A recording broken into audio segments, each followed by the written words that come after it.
Bienvenidos a Ciencia y Psicología. En capítulos anteriores mencioné que los recuerdos que tenemos guardados podemos reactivarlos, modificarlos y guardarlos de nuevo con la información actualizada. En este sentido, quiero hablaros de un concepto muy importante en la neurociencia como es el de neuroplasticidad. He encontrado una entrevista muy interesante a una investigadora referente en este campo de la plasticidad, y cuyo vínculo os dejaré en la descripción del capítulo, de la cual voy a resumir un par de puntos clave para entender un poco qué es este concepto de plasticidad, entender lo complejo que es y lo difícil que es estudiar el cerebro. Antes de empezar a ver los puntos clave, el propio subtítulo de la noticia es una declaración de intenciones, ya que dicen que no todos los recuerdos son permanentes. El cerebro los potencia y los desecha en función de la importancia que tengan para nuestra supervivencia y día a día. Es el encargado de valorar qué datos podrán sernos de utilidad en el futuro y hacer hueco para las novedades y el aprendizaje. Sandra Jurado, neurocientífica del CSIC, explica el proceso a través de una característica fundamental de este órgano, su plasticidad.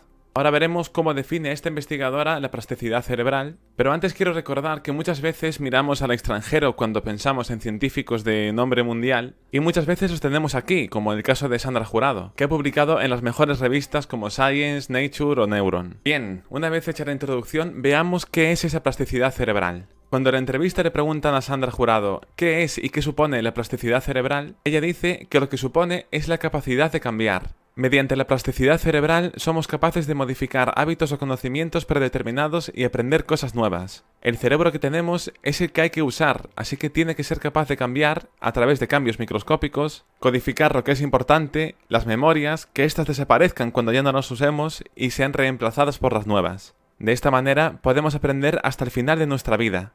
Sin esta plasticidad y esta capacidad de selección de la información, y si cada neurona codificara una sola actividad, no daríamos abasto. Esta claramente no sería la definición que darían en un manual de neurociencia, pero me parece muy interesante ya que en lo que se centra es en su funcionalidad, en para qué sirve esta plasticidad, y eso yo creo que para cualquier persona que no esté dentro del mundo de la neurociencia es mucho más fácil de entender. Otra pregunta que le hacen en la entrevista es cómo se forman los recuerdos, y lo que dice la investigadora es que de momento solo disponemos de hipótesis.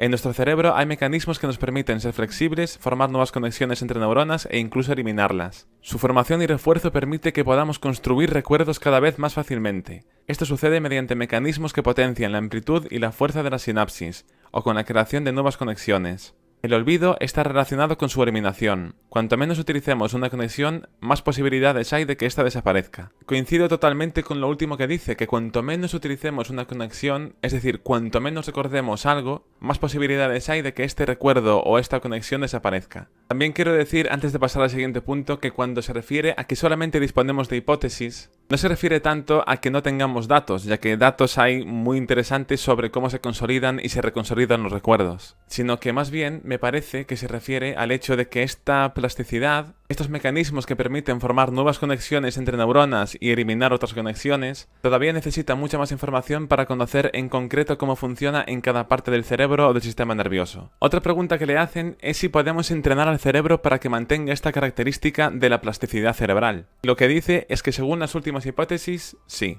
Por ejemplo, mediante el uso de apps de memoria para el teléfono móvil. Hay muchas compañías que están apostando por este concepto, sobre todo para la gente más mayor. Se trata de realizar tareas sencillas y establecer conexiones entre distintos objetos con la idea de entrenar el cerebro y no perder su plasticidad. Realmente no disponemos de un seguimiento completo para poder comprobar si utilizar este tipo de juegos tiene algún beneficio para el usuario, ya que son intentos que comenzaron en el año 2000, así que no ha habido tiempo de recopilar datos claros sobre este tipo de actividad. Y continúa diciendo, sin embargo, creo un poco en lo que nos dice el sentido común. Si lees, si te mantienes activo, si tienes conversaciones, interacción social y otras clases de estímulos similares, yo creo que tu cerebro se mantiene funcional durante más tiempo. Al fin y al cabo, lo estás ejercitando, aunque este paralelismo entre cerebro y músculo no es del todo adecuado, es muy simplista. La última pregunta que voy a tratar en este vídeo de la entrevista es ¿y si recordásemos todo? Y lo que dice es que es curioso, pero existen patologías completamente opuestas al olvido.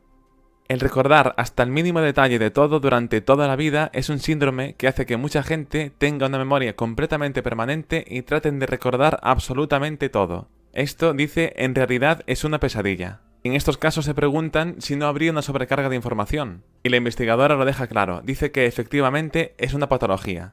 Necesitamos mecanismos para eliminar muchos de los datos de los que hemos echado a mano, pero que nos sirvieron únicamente en un momento muy puntual. El sueño es muy importante para esto, tanto para consolidar como para eliminar. En el primer caso, lo que hace el cerebro es filtrar. Simplemente quitando lo innecesario se refuerza lo que sí necesitamos. Son dos procesos simultáneos. Sobre esto continúo hablando en la propia entrevista, pero os recuerdo que os dejo el enlace en la descripción del vídeo. En el siguiente capítulo seguiremos viendo esta entrevista y otras preguntas que le hicieron que también son muy interesantes, pero que realmente quedaría muy extenso para este vídeo. Como conclusión, por ahora, de lo que hemos visto, destacar de nuevo que todavía falta mucho por conocer del cerebro, que ya se saben muchas cosas, lo difícil de investigar que es el cerebro, y la gran utilidad que tiene, que eso lo veremos sobre todo en el siguiente capítulo, por ejemplo, de cara al tratamiento médico. Por eso, y como comenté en otros capítulos, considero que es muy importante invertir en ciencia y en investigación que nos puedan ampliar la información base de cómo funciona el cerebro y el sistema nervioso. Nada más, como siempre espero que os haya gustado el vídeo. En el siguiente capítulo seguiremos hablando sobre esta entrevista y la plasticidad cerebral. Y os recuerdo que tenéis diferentes formas de apoyar el canal, como suscribiros al canal de YouTube, comentar, compartir y dar a me gusta. También os dejaré el enlace en la descripción del capítulo a los podcasts en los que hablaré un poquito más sobre este tema. Y podéis seguirme en redes sociales y compartir todo lo que voy publicando. Para aquella gente que quiera aportar a nivel económico tenéis diferentes opciones, como a través de donaciones en PayPal, o suscribiéndoos o donando a través de Twitch, o haciéndoos mecenas en Patreon. Y de nuevo, muchísimas gracias por toda la ayuda que habéis dado hasta ahora. Ahora sí, me despido, nos vemos en el siguiente capítulo. Hasta la próxima.